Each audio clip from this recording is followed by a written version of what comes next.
Bunca Yahya Kasıevki ve Ahmet Şahi sözleri.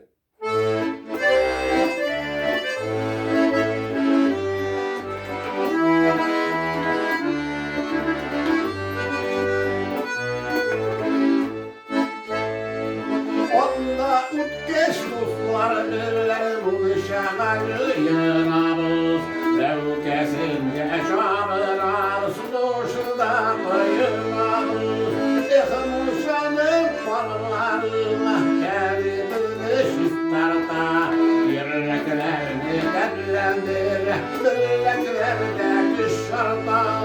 Ekmuşanın parlarına gelirmiş istarta. Birliklerini derlendir, birliklerde kışarta.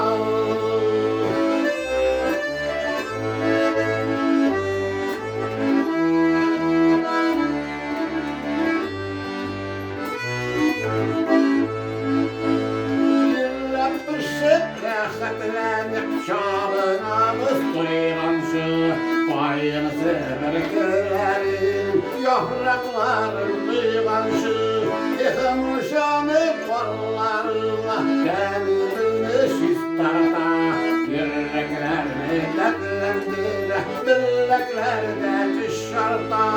Yıkılmışanıp varlarına kendini şistarta. Yüreklerini dertlendir, birliklerde dışarıda.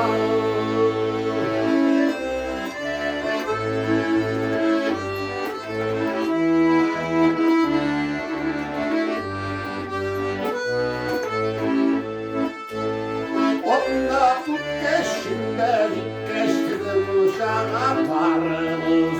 Elimsizge selametlik cimri bulsun parımız. Yıkılmışanın parlarına temizilmiş istarta. Yüreklerini dertlendir, birliklerde dışarıda. Yıkılmışanın parlarına temizilmiş istarta.